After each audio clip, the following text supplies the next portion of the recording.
Hello YouTube, it's Donald. It is December the 17th, 2022.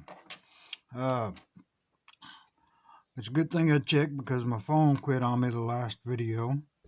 And I got a little ways away, a little ways gone before the phone cut off. So all this you didn't see, but it's pretty much the same.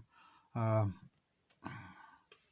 I'm going to go underneath his chin here and shade that part in right there. Think I got you a little bit closer this time. Maybe you can see a little bit better. Just some light touches there, and kind of comes down like a V. It is right about here.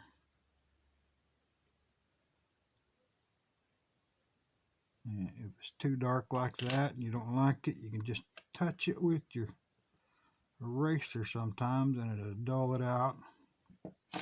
And I don't like to use my finger to wipe off the rubber from the eraser because you'll smudge your picture.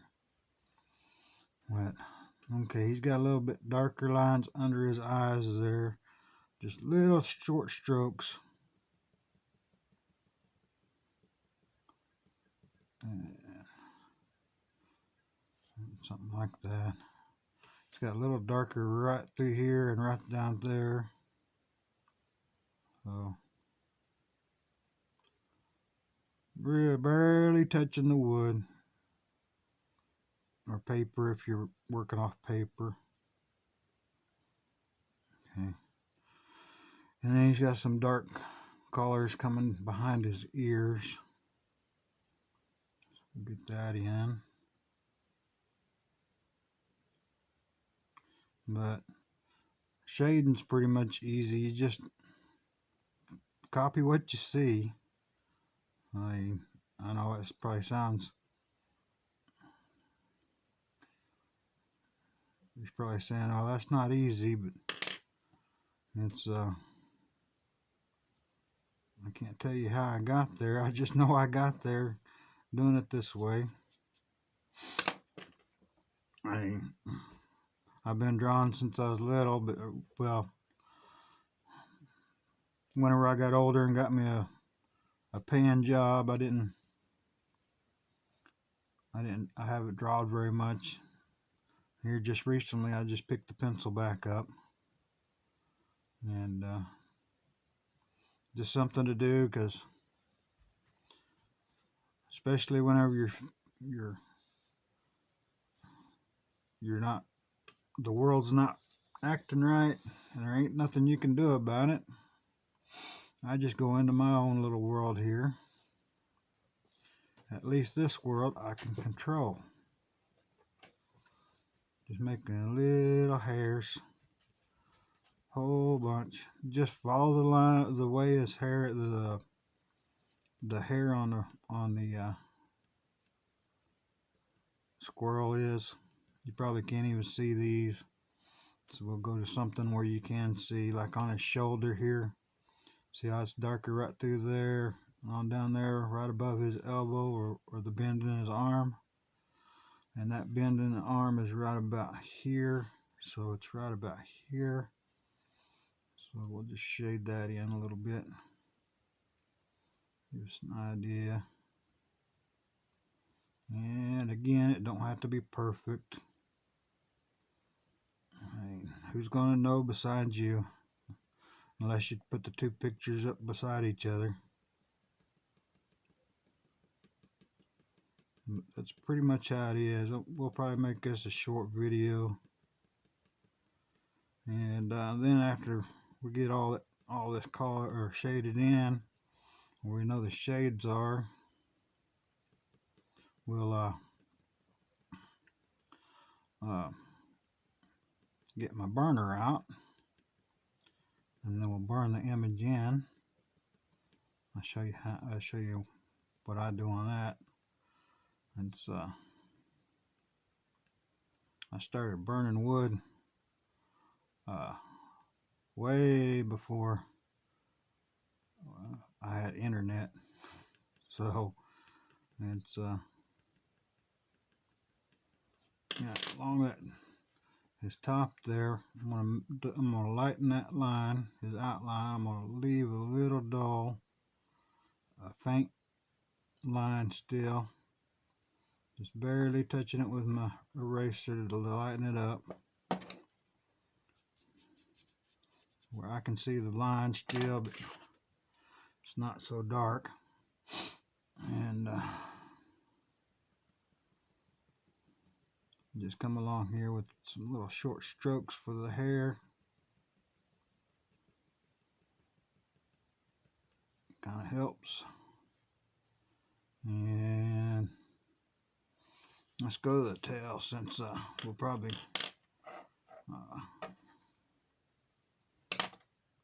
cut it off here in a little bit. That way it's not a long video. I'm not teaching you how to do this. I'm just showing you how I do it, or how I attack the monster. It's I'm just lightening up where I put the outline of the tail. That way it's not just a line. It'll be, I can put the hairs in, and the hairs will cover up the line, hopefully, or you won't be able to see it very much. And sometimes I forget and I'll use my finger. You want to try to keep yourself from laying on top of what you've already drawn. So sometimes it's easier to turn your image and then follow the lines of the hairs, how they go around. And we'll come all the way around here like that, and then we'll start here. That way we can give the definition of where his tail curves around, I hope. Right. Okay, the short strokes.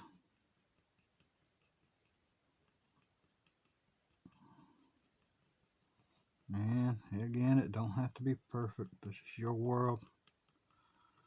You can make mistakes as much as you want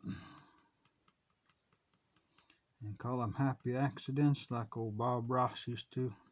I used to watch him all the time before we had internet, when I was in my teens, because this has always been something I've done, because I grew up, I had 3 sisters and a younger brother, and my dad, he worked construction. This was back in the 70s, and back in the 70s he was making probably $5 an hour, if that. And well, that's a little darker inside right there. And he had us 5 kids to feed. We never thought we was poor. We was always fed. We always had clothes. We might have had to go to the mission to get the clothes, but we had clothes. The house was warm, and there was always food on the table.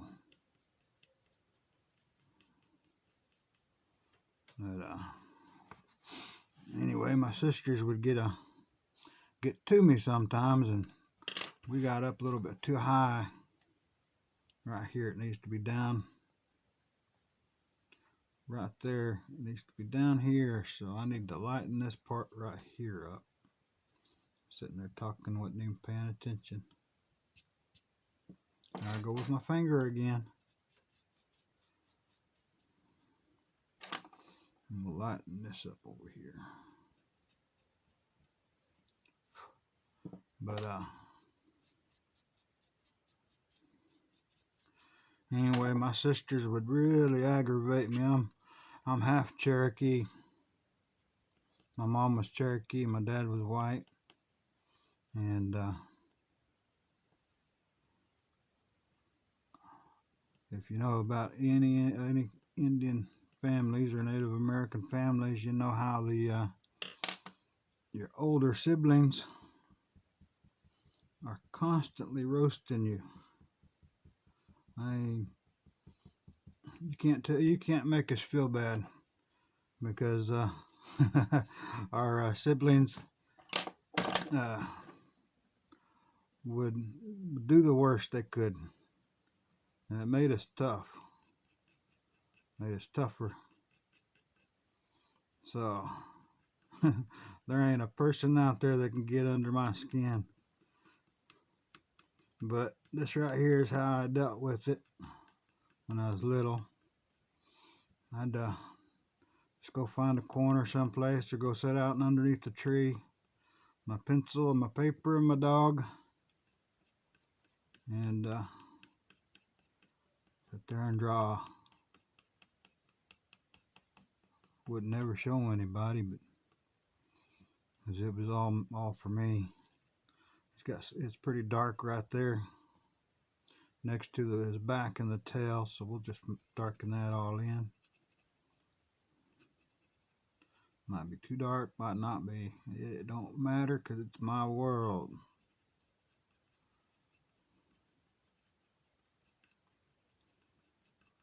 But that's how I started drawing anyway. The paper was cheap. Well, I had plenty of paper from school. I wasn't very good in school, but I mean with schoolwork, and I had a hard time doing my homework. But because I'm dyslexic and it's hard for me to read, hard for me to do numbers. The numbers would switch back and forth. Same with the letters. And I've worn these Coke bottle glasses ever since I was little. At least the 4th grade, I believe. And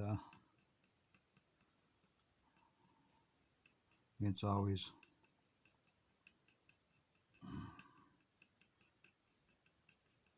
people always made fun of me, but like I said, it never got to me because they couldn't do nothing that my sisters hadn't already told me or said to me.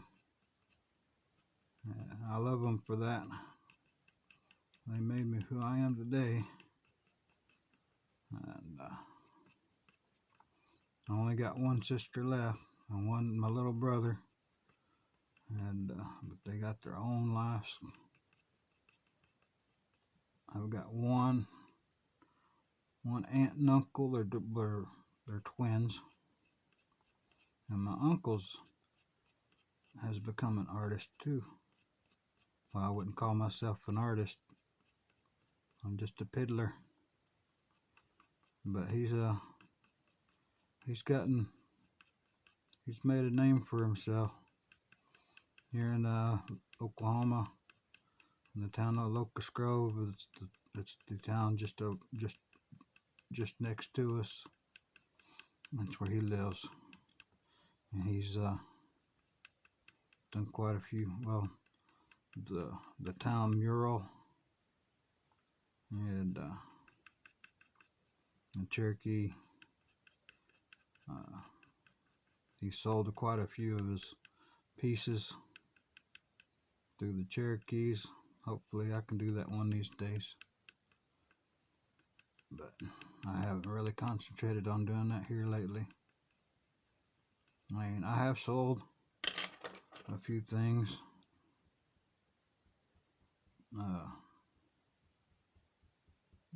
Shalagi in Tahlequah. It's a big, it's a Cherokee museum. Sold a couple of things there, not to the museum, but the gift shop.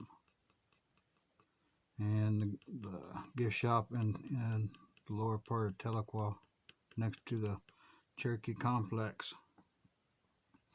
I've sold things there a long time ago. This was way back in the 90s. Okay, I'm on his body now. I'm just doing some short hairs. And the 5 Civilized Tribe Museum in Muskogee, Oklahoma. I used to set up there on at the Azalea Festival. They'd have the festival down at the park below, and then at the Pine Civilized Tribes Museum, they'd have an art show outside. Well, they'd have booths where you could sell your stuff, and I haven't been there for years. Hopefully this year I can go. Last couple of years I haven't been because of that bug going around. I figured the crowd just wasn't there, but I could make pretty good money just sitting out there, and I'd trade with the other artists. I'd trade them some of my carvings for some of their potteries or paintings, all kinds of things. And over the years, through my many moves, I've either let people have them because I couldn't take them with me, or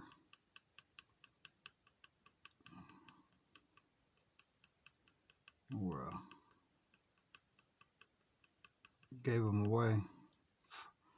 Like I usually, most of my artwork, if you don't want to call it artwork, I would give away.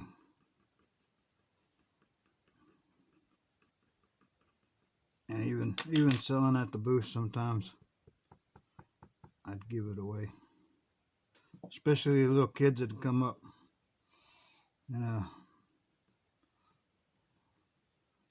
they'd pick my stuff up and just handle it, like caress it and touch it, whatever they wanted, or which way they is what they felt. I thought, well, if it affects them that much, I'd ask them, okay, well, how much you got on you? And some of them might have $1, some of them might just have a quarter. I said, well, it's your lucky day, that's the price for it. And they'd walk off with a big smile on their face with a rock or a wood carving. That always was better for me than selling them anyway.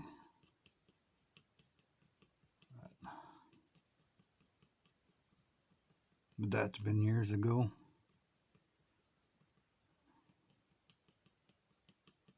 And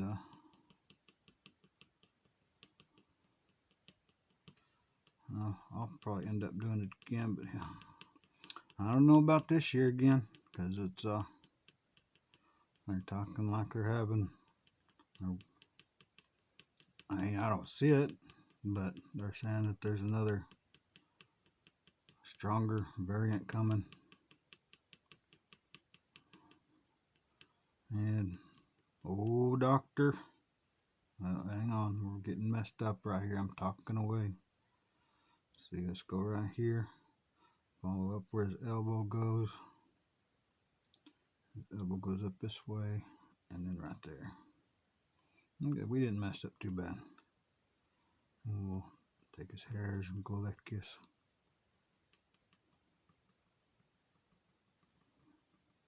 That line's dark, so well, it does need to be a little bit dark. And he's got a little longer hair under his armpit, hairy armpits. So we'll throw a couple of them in there. Yeah, it's a little darker under here.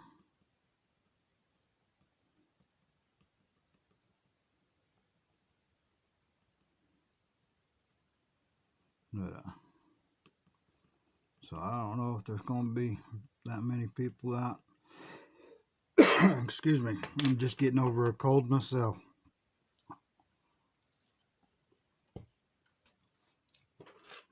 But anyway, if not, I'll just go ahead and set these out in my yard. Put a sign at the mile markers down the road here and on the highway, and see if I can draw anybody in here and just put them on. Ask them what they'll give me for it. Probably take the first offer I get. Might be $5, might be $20. Who knows? But can't eat wood or rocks. But being in a small town like this, it's hard to sell. Let's see, he's got a bushy part right there. I'm gonna get rid of that arm right there. I'm gonna roll it with my finger again. And that's not quite right either. How about right there? Looks a little better. All right. Well, yeah. I guess I brought you along quicker than I thought. Hope this one didn't last 20 minutes like the other one did, 26 minutes. But I'll finish up a little bit here, a little bit on the knuckles and everything. And the next video, we'll get my burner out and we'll burn him. And then after that, well, we'll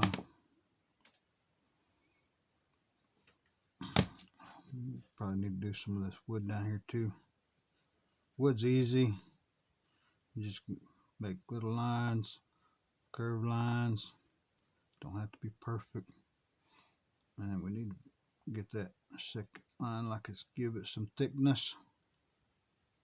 I don't even know if you can see that. There. Give that wood some thickness.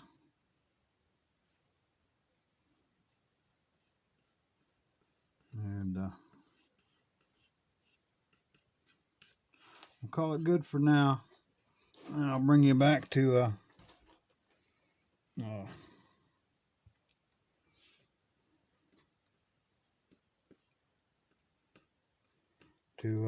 burn him. It don't really matter on these pencil marks here like this, but once we burn them, they'll be permanent in there. All right. Well, we'll see you next time. I'll probably maybe I'll work on this tomorrow, or the first of next week. But we'll see you then. All right. Goodbye till then.